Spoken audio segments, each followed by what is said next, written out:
ఉద్యోగులు సమయపాలన పాటించకుంటే చర్యలు తప్పవని తెలంగాణ రాష్ట్ర వ్యవసాయ శాఖ మంత్రి తుమ్మల నాగేశ్వరరావు హెచ్చరించారు. గురువారం ఆయన హైదరాబాద్లోని వ్యవసాయ శాఖ కార్యాలయాన్ని ఆకస్మికంగా తనిఖీ చేశారు. ఆ సమయంలో నిర్దేశిత సమయానికి కొంతమంది ఉద్యోగులు మాత్రమే హాజరై ఉండటంతో అసహనం వ్యక్తం చేసిన మంత్రి తుమ్మల ఇక మీదట ఉద్యోగులందరూ సమయపాలన పాటించాలని, లేకుంటే చర్యలు తీసుకుంటామని హెచ్చరించారు.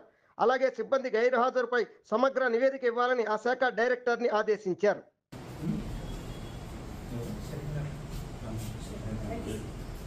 కాదండి, ఇప్పుడు ఎంతమంది వచ్చారనేది ఇందులో మీకు ఐడియా ఉందా లేదా? చెప్పండి.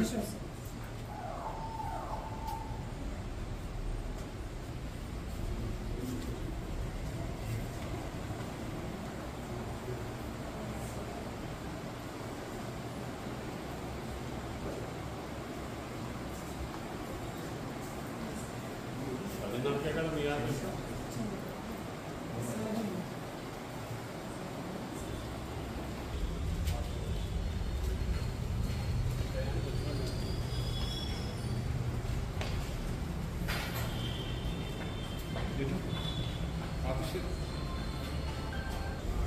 సెంట్రల్ బ్యాంక్ చూడండి. మొత్తం ఎంతమంది తీసుకోండి. వెలది న్యూస్ ఛానల్ అందరూ చూడండి, ఆనందించండి, లైక్ చేయండి, షేర్ చేయండి, సబ్స్క్రైబ్ చేయడం మర్చిపోకండి.